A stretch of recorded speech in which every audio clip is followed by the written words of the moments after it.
Okay, in this video we're going to go through the 2017 AMC 10A problem 16. There are 10 horses named horse 1, horse 2, all the way to horse 10. They get their names from how many minutes it takes them to run one lap around a circular racetrack. Horse K runs one lap in exactly K minutes. At time 0, all the horses are together at the starting point on the track. The horses start running in the same direction and they keep running around the circular track at their constant speeds. The least time s greater than 0 in minutes at which all 10 horses will again simultaneously be at the starting point is 2,520.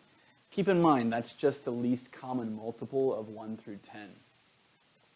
Let t greater than 0 be the least time in minutes such that at least 5 of the horses are again at the starting point. What is the sum of the digits of t? Okay, we can't use the answers to help us, but it doesn't really matter because this has a relatively quick solution. First, consider that 1 is going to be around every minute, and horse 2 and 3 are the lower numbers on here. They're going to happen quite frequently, and when they both happen, then 6 will also happen. So you get kind of all 4 of these as a gimme. We really just need one more horse to appear at the starting line at the same time. We could probably double 6 to get 12, and you'll check right away that this is also a multiple of 4.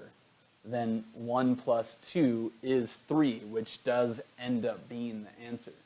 You might be a little uncertain about your answer, though, and wonder, was there an earlier time that this happened? To kind of verify that you're definitely correct, any number before 10, or 10 and before, would need to have at least 5 divisors for there to be 5 horses to be there at the same time. Unfortunately, no number, 1 to 10, has 5 divisors. 11 is prime, and 12 will have 6 divisors, one of which is 12 itself, because 2 squared times 3 is 12. You add 1 to the exponents. 2 plus 1 is 3, 1 plus 1 is 2. If you multiply that, you get 6, meaning that there are 5 other divisors besides 12, all of which are listed. We can be confident this is the answer. In this one, we'll do the 2017 AMC 10A, problem 17. Distinct points P, Q, R, and S lie on the circle x squared plus y squared equals 25. That's simply a circle centered on the origin with radius 5. And have integer coordinates. That'll be important, so it has to have integer coordinates. Well, there's only so many possibilities. In the first quadrant, we can have 3, 4, and 4, 3, and you can have also on the quadrantal, on the axes themselves, 5, 0, and 0, 5. Anyhow, we'll move on. The distances PQ and RS are irrational numbers. What is the greatest possible value of the ratio PQ over RS? Okay, so we want to maximize PQ and minimize RS. So we want to go kind of like a diameter, but a little bit less. Since our diameter is 10, that's equal to square root of 100. We're looking for something with integer coordinates that is a little bit less than that, but not too much, as close to this as possible. And for the denominator, we want something really small. We can see that if we just take these 2 points right here and apply the distance formula, 3 minus 4 is negative 1 squared, 4 minus 3 is 1 squared, that's going to give root 2, which is the smallest possible irrational number. So we can be pretty sure that we have something over root 2.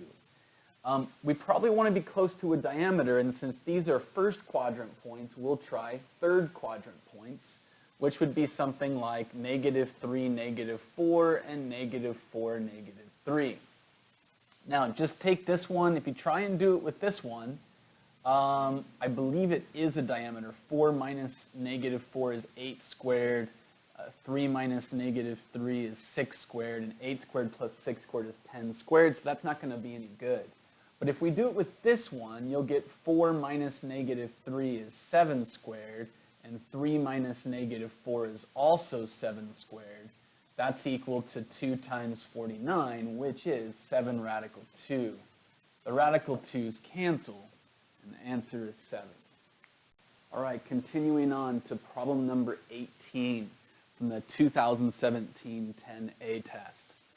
Amelia has a coin that lands on heads with probability 1/3, and Blaine has a coin that lands on heads with probability 2/5. A and B, which is why they're named that way, so you can stop calling them by their names, but think about them as A and B, alternately toss their coins until someone gets ahead. The first one to get ahead wins. All coin tosses are independent. That just means that one toss does not affect the next toss.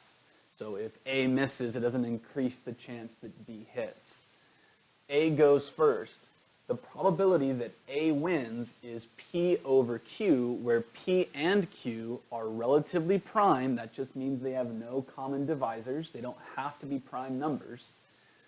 Relatively prime positive integers. What is Q minus P?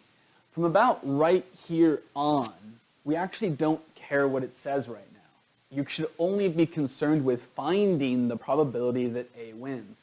The rest will take care of itself once you find that, and we can check out and evaluate the rest of the problem at that point. So, straight up, when A goes first, A has a 1/3 chance of getting heads, right? But what if they miss? What's the chance that they hit on the next time, given that A and B will both get tails as well? So if A gets tails the first time, there's a 2/3 chance for that to happen. And for B to get tails, I'm simply going to take 1 minus the probability of heads, which is 3/5. Then A will go a second time and again have a 1/3 chance of getting heads. This will continue, and on the next one, if you think about it, what just happened right here with a tails and a tails has to happen twice. So we can simply write 2/3 squared times 3/5 squared times 1/3. And this is going to go on forever until somebody gets the head. So what is this? This, if you think about it, is a geometric series. And you can tell because you're multiplying the first term times this expression again and again and again each term. And this will actually simplify, which is the common ratio. It's 2/5. So we know that our common ratio is 2/5. Now, if you don't know the formula, you should know it. It's a must-know information for the test. The sum of an infinite geoseries is the first term over 1 minus the common ratio. For us, the first term is 1/3, and the common ratio is 2/5, which is 1 minus 2/5 is 3/5, and this will be equal to 1/3 times 5/3, which will give 5/9. Now we go to the rest of the problem. It is in the form P over Q.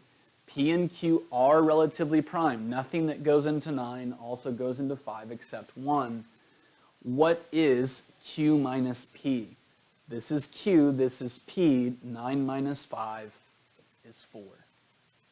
All right, now we will do the 2017 AMC 10A problem number 19. Alice refuses to sit next to either Bob or Carla. They probably stink. Derek refuses to sit next to his arch nemesis, Eric.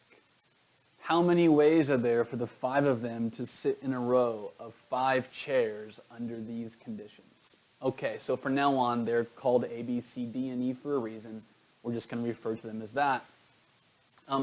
You might think to arrange them, there's 5 factorial, which is 120, and then subtract all the ways where one of these things happens. I think that could get a little messy, and you might not subtract enough, so I think it's better just to work on cases. So case number 1 will be Alice has an end seat, so A would go here. Then D or E has to go here, and once D is placed, E will have to go either in the 4th seat or the 5th seat.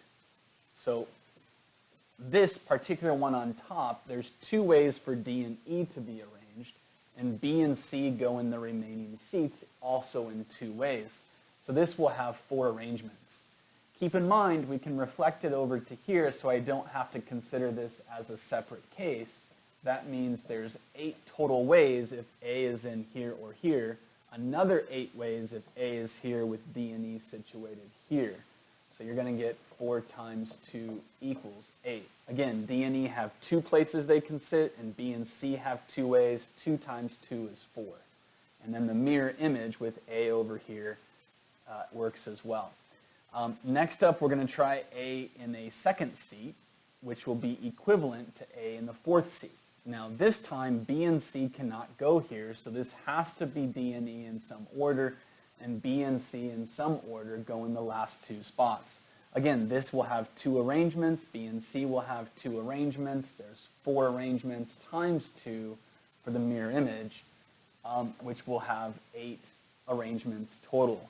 The last case is A in the middle. If A goes in the middle, then again, D and E will have to surround A, and B and C on the ends. You'll again get 2 times 2 is 4. This time, there is no mirror image. So we are done here. 8, 16, 24, 28, which is answer choice C. If you like these videos, please don't forget to subscribe.